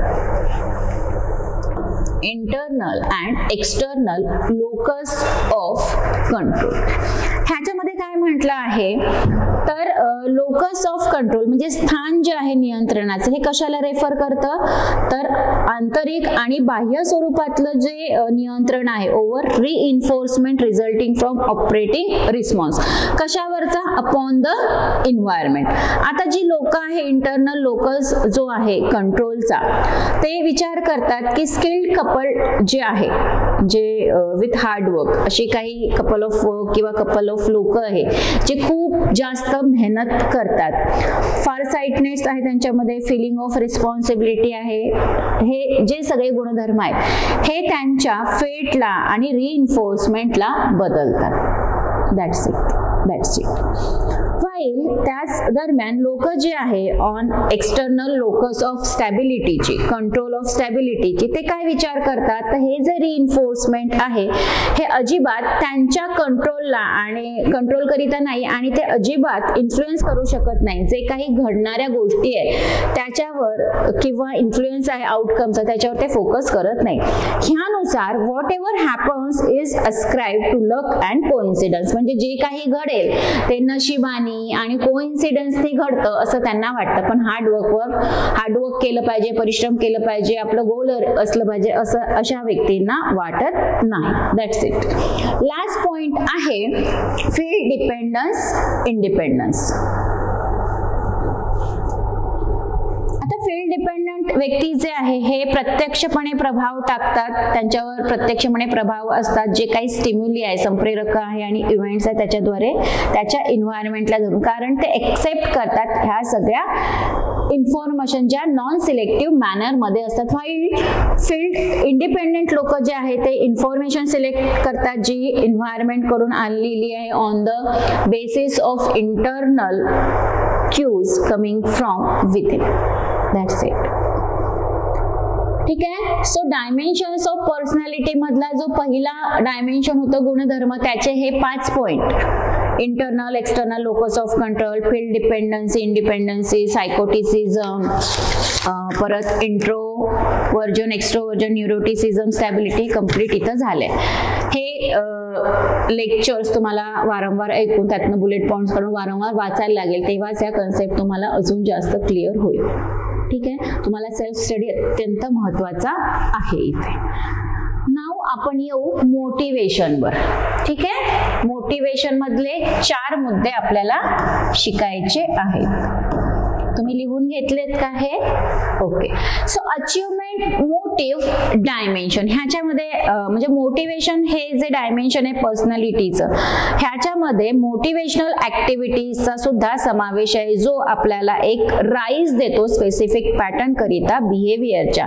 पण कधी तर जेव्हा डिरेक्टिंग असतो व्यक्ती टुवर्ड्स द टार्गेट, म्हणजे व्यक्तीने त्याचं टार्गेट ठरलेलं आहे त्यावेळी हा आपल्याला मोटिवेशन देतो. आता मोटिवेशनल डायमेन्शन्स मध्ये काय काय इन्क्लूड आहे? आता जेव्हा मोटिवेशन हा शब्द आहे तर हा प्रेरणा आहे, तर हा थोडासा सकारात्मक दृष्टीने आपण कन्सिडर करतो की प्रेरणा मिळाली, मोटिवेशन मिळालं तर माणूस खूप जास्त प्रगती करतो आणि मोटिवेशनला तो त्याच्या हार्डवर्कची जोड देतो. बरोबर. आता अचीवमेंट मोटिव्ह डायमेन्शन मध्ये काय म्हटलेलं आहे तर हे अचीवमेंट मोटिव्ह डायमेन्शन रेफर करतात मोटिवेशनला, प्रेरणेला, जे इम्पेल करतं व्यक्तीला कशासाठी तर त्याने त्याचं काम हे व्यवस्थित पद्धतीनं काम करावं आणि त्यातनं जे काही काम तो करतो त्या कामातनं त्याला इन्श्युरिटी मिळावी, तो इन्श्युअर असावं की त्या कामातनं त्याला यश हे मिळणारच आहे. ह्याला म्हणतात अचीवमेंट मोटिव्ह डायमेन्शन, की आपली जी अचीवमेंट आपल्याला करायची त्यासाठी आपल्याला काम करायला लागणार आहे, ते काम आपण कशा पद्धतीनं करतो ज्याचं आउटपुट आपल्याला सक्सेस म्हणून मिळणार आहे. दुसरा आहे पॉवर मोटिव्ह डायमेन्शन. आता पॉवर मोटिव्ह डायमेन्शन रेफर करतात की जी टेंडन्सी आहे, जी वृत्ती आहे व्यक्तीची, त्याला जे इम्पल करतं इंडिव्हिज्युअलला कशासाठी तर त्याचा स्वतःचा इन्फ्लुएन्स आणि सजरॅनिटी आहे ती इस्टॅब्लिश करण्यासाठी ओव्हर अदर्स. आता अशा पद्धतीची जी लोक आहेत ते सक्षम असतात कशासाठी तर इतरांनी कृती करावी ह्याच्यासाठी according to their direction through threat or pleading. म्हणजे अशी लोक इतरांना काय करतात डिरेक्शन देतात की त्यांनी कशा पद्धतीनं थ्रेट अँड प्लीडिंग जी आहे त्याच्यावर ऍक्ट करावं. That's it. कृती करावी. तिसरा आहे अफिलिएशन मोटिव्ह डायमेन्शन. आता अफिलिएशन म्हणजे संलग्नता, अफिलिएटेड म्हणजे एकत्रित येऊन काम करणं, संलग्नता. अफिलिएशन मोटिव्ह डायमेन्शन मधली जी लोक आहेत ही फार ज्यांना आपण सामाजिक प्राणी असं म्हणू शकतो, सोशल ॲनिमल म्हणून कन्सिडर करतात, ते त्यांच्या प्रजातीमधली जी लोक आहेत त्या प्रजातीमधल्या गटाबरोबर ते एकत्रित राहतात. आता जी लोक आहे ह्यांचं जे अफिलिएशन आहे हे खूप उच्च प्रतीचं हाय असतं, जे ग्रेगेरियस आणि लिबरल्स सुद्धा असतात. आता हे जे अफिलिएशन आहे याचे 2 डायमेन्शन आहे. पॉझिटिव्ह डायमेन्शन जे रिफ्लेक्ट करतं होप फॉर अफिलिएशनला, आणि दुसरं आहे निगेटिव्ह डायमेन्शन जे रिफ्लेक्ट करतं फिअर ऑफ रिजेक्शन. आता निगेटिव्ह डायमेन्शन मध्ये आपल्याला भीती काय असते की आपल्याला रिजेक्ट करण्यात येईल ही भीती त्यांच्यामध्ये असते. आणि पॉझिटिव्ह डायमेन्शन इथे काय आहे तर इथे आपल्याला होप आहे, आपल्याला आशा आहे की आपल्याला लोक एक्सेप्ट करतील. दोनच गोष्टी इथं सांगितलेल्या आहे अफिलिएशन मध्ये. चौथं आणि लास्ट आहे अप्रुव्हल मोटिव्ह डायमेन्शन. अप्रुव्हल म्हणजे मान्यता, अफिलिएशन म्हणजे लिहून घ्या संलग्नता. ठीक आहे. मराठीतले शब्द सुद्धा अतिशय महत्वाचे आहेत.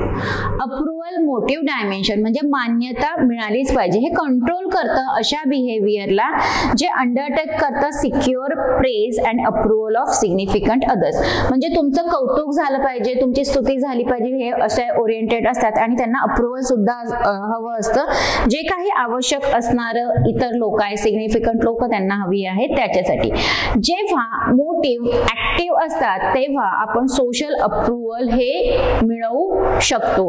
कशासाठी? तर आपले विचार आणि आपले रिस्पॉन्सेस जे आहे त्याच्यासाठी. That's it. हा झाला दुसरं dimension of personality, motivation. Clear? तिसरं घेऊया आपण टेम्परामेंट. अतिशय छोटा टॉपिक आहे. ह्याच्या म्हणजे पहिल्या आणि दुसऱ्यामध्ये जेवढे सब पॉइंट दिले तेवढे ह्याच्यात काही दिलेले नाहीये. So temperament. टेम्परामेंट म्हणजे काय सांगा पटकन. कोण सांगेल? शोधा. मराठी शब्द सांगा मला. मराठी शब्द सांगा. अरे टेम्परामेंट इतका इझी शब्द आहे, त्याला आपण म्हणतो स्वभाव. टेम्परामेंट म्हणजे स्वभाव. स्वभाव कोणाचा असतो? व्यक्तींचा. ठीक आहे. आता टेम्परामेंट मध्ये काय म्हटलेलं आहे तर sum total of emotional and affective tendencies of person. Temperament मध्ये दोन गोष्टी त्यांनी ऍड केल्या. एक तर तुमची भावनिकता, तुमच्या भावना, आणि तुमचं अफेक्टिव्ह टेंडेन्सी म्हणजे वृत्ती जी खूप प्रभावशाली आहे. ह्या दोन्ही गोष्टींची बेरीज म्हणजे तुमचं टेम्परामेंट, तुमचा स्वभाव. आता ह्याच्यामध्ये संवेदनशीलता आहे, इरिटेबिलिटी आहे म्हणजे चिडचिड आहे, नर्वसनेस आहे, प्लेजंटनेस आहे. म्हणजे व्यक्तीचा स्वभाव हा खूप संवेदनशील असू शकतो, खूप चिडचिडा असू शकतो, खूप नर्वस म्हणजे अनहॅप्पी असू शकतो, प्लेजंटनेस पण असू शकतो म्हणजे आनंददायी, खूप असं प्रसन्न असं असू शकतो. तर काही जे ऑब्जेक्टिव्ह आहे ते इथे टेम्परामेंटला डिस्क्राईब करण्यासाठी वापरले, जे की मी आता सांगितलं. हे ऑब्जेक्टिव्ह आहे. सेन्सिटिव्हिटी, इरिटेबिलिटी, नर्वसनेस, प्लेजंटनेस हे काय आहे तर हे ऑब्जेक्टिव्ह आहे आपल्या स्वभावाचे, जे आपल्या स्वभावाला डिस्क्राईब करतात. आता temperament believe to be the innate quality of person. म्हणजे इन्नेट क्वालिटी ऑफ पर्सन म्हणजे काय? At the time of birth. म्हणजे बाय बर्थ ज्या क्वालिटीज आपल्याला मिळाल्या त्याचा सुद्धा इथे समावेश असतो असं इथं म्हटलं. टेम्परामेंट म्हणजे एकूण स्वभाव. इथे सिम्पली जर समजून घ्यायची ही संकल्पना तर आपण जे रोजच्या जीवनामध्ये वेगवेगळे व्यक्ती बघतो त्याच्यामधले काही आपले खूप जवळचे असतात, काही अचानक आलेले असतात आणि काही खूप टेम्पररी स्वरूपात आलेले व्यक्ती असतात. तर त्यांचा स्वभाव काय आहे त्याचं अनालिसिस हे आपण स्वतः करत असतो. कारण काय तर आपण त्याचं बिहेवियर ऑब्झर्व करत असतो, त्याचं बोलणं ऑब्झर्व करत असतो, त्याचं व्यक्तिमत्व ऑब्झर्व करत असतो आणि त्यातनं त्याचा स्वभाव कसा आहे हे तर स्वतः व्यक्ती आपण कसं हे आपल्याला करण्यापेक्षा बाहेरची लोक किंवा इतर लोक आपल्याला जास्त पद्धतीने ओळखतात असं म्हटलं जातं. तर ते इथे कन्सिडर केलं गेलंय. आता कॅरेक्टर अतिशय महत्वाचं बघ, तुमचं कॅरेक्टर. ठीक आहे. आता हे रिफ्लेक्ट करतात जे मोरल एक्सलन्सेस आहे त्या मोरल एक्सलन्सेसला रेफर करण्याचं काम तुमचं कॅरेक्टर करतं. आता जे जसं पद्धतीने डायमेन्शन आहे पर्सनॅलिटीचं, कॅरेक्टर जे आहे ते सिग्निफाय करतं कशाला तर मोरॅलिटी किंवा इमोरॅलिटी जी आहे व्यक्तीची त्याला हे शिकल्या जातं. हे it is learn aspect of personality म्हणजे शिकलेलं हे घटक आहे व्यक्तिमत्वाचं आणि ते ॲक्वायर सुद्धा करतात, मिळवतात सुद्धा करतात, मिळवणूक पण करतात. पण कशाच्या द्वारे तर जी आपली सोशलायझेशनची प्रोसेस आहे त्याद्वारे आपलं कॅरेक्टर डेव्हलप होत असतं. सामाजिकरणाची प्रक्रिया. ठीक आहे, जे ऑलरेडी आपण शिकलो आणि ह्यालाच आपण कन्सायन्स सुद्धा म्हणतो. CONSCIENCE. कन्सायन्स म्हणजे काय? ठीक आहे, कन्सायन्स म्हणजे काय? Process of socialization. Through process of socialization. तुमचं सामाजिकरण कसं झालं त्याच्यावर डिपेंड तुमचं कॅरेक्टर आहे. आणि ह्या संकल्पनेला म्हणतात कॉन्सायन्स, CONSCIENC.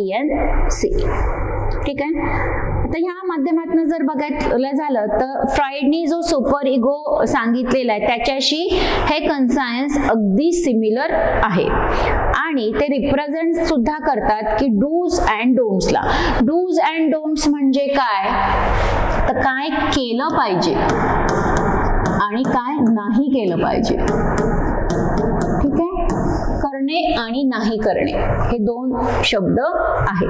व्हायोलेशन आहे कन्सर्न्सचं, ह्याचा रिझल्ट तुम्हाला गिल्ट येऊ शकतो. जर काय डोंट्स जे दिलेले आहे, जे डोंट्स जे करायचं नाही आणि तेच तुम्ही केलं तर त्यातनं काय होईल, तर तुम्हाला एक गिल्ट फिलिंग येईल स्वतःच्या कॅरेक्टर विषयी की माझं व्यक्तिमत्व कसं आहे, माझं कॅरेक्टर कसं आहे, मी कॅरेक्टरलेस आहे की मी कॅरेक्टर धरून चालणारा व्यक्ती आहे. कारण काही लोक आपल्याला लेबलिंग करत असतात की ही व्यक्ती कॅरेक्टरलेस आहे. कॅरेक्टरलेस आहे असं का म्हटलं जातात, तर तुमचे बिहेवियर मधनं त्यांना काय दिसून आलं त्याच्यावर हे लेबलिंग केल्या जातात. ठीक आहे. So 4 types of dimensions of personality आपले इथे कंप्लीट झाले आहे. ट्रेट, मोटिवेशन, टेम्परामेंट आणि कॅरेक्टर. होप तुम्ही हे लिहून घेतलं असेल. ज्यांनी नाही लिहिलं त्यांनी लिहून घ्या.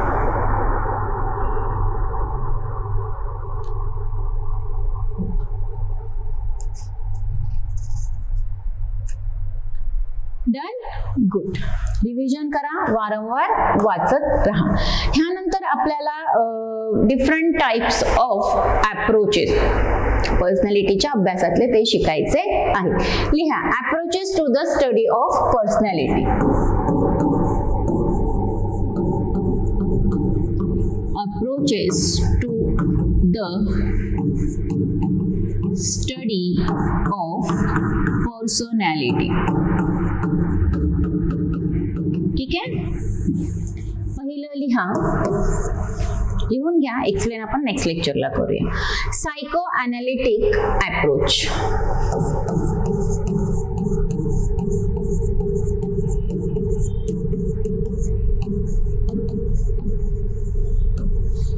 ठीक आहे. Second, trait approach.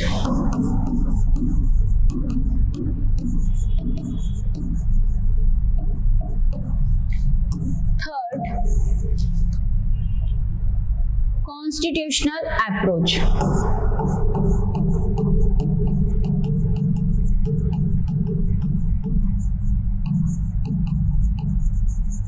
Constitutional approach. चौथं, life span approach.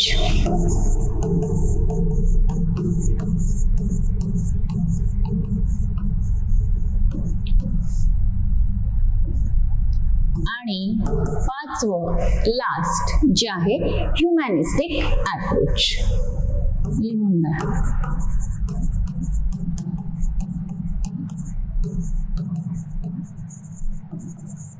So there are 5 types of approaches we have to learn in next lecture. ठीक आहे. तुम्ही हे लिहून ठेवा. Approaches to the study of personality.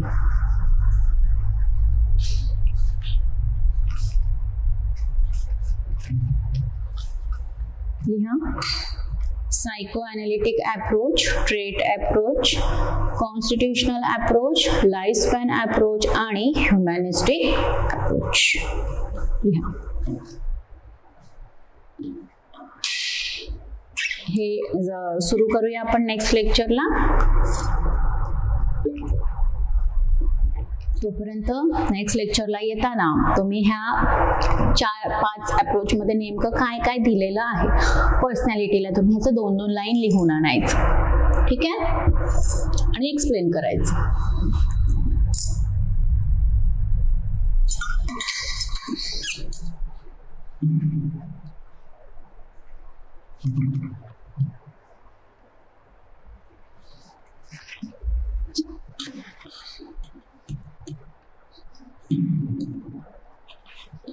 Done. झालं लिहून. नाही लिहून घे.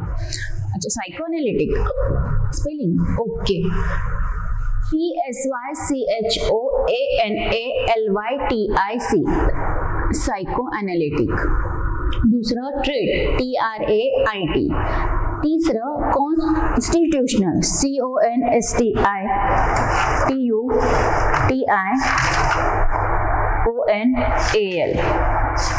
कॉन्स्टिट्यूशनल.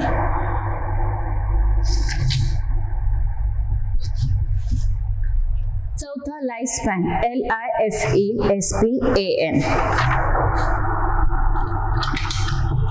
आणि पाचवं ह्युमॅनिस्टिक मानवतावादी दृष्टी HUMANISTIC.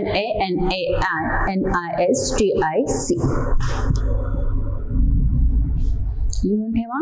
आणि जसं मी सांगितले तुम्हाला होमवर्क की हे 5 अप्रोचेस आहे. ह्या 5 अप्रोचेस गुगलला सर्च करा, काही करा, पुस्तकं वापरा. प्रत्येक अप्रोच विषयी मला 2-2 लाईन पाहिजे आणि तो अप्रोच त्या 2 लाईन मधनं एक्सप्लेन झाला पाहिजे. कीवर्ड्स असले तरीही चालेल. Clear? Any doubts? Any doubts? Any doubts?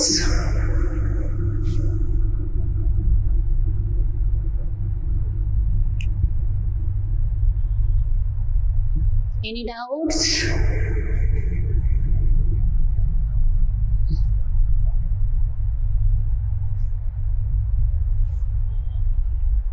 No doubts. Okay, आज लेक्चर इथं संपलेला आहे. आजच्या लेक्चरमध्ये काही क्वेरीज असेल तर तुम्ही नेक्स्ट लेक्चरच्या सुरुवातीला विचारा. नेक्स्ट लेक्चरला भेटू डिफरंट टाइप्स ऑफ अप्रोचेस सोबत. थँक्यू.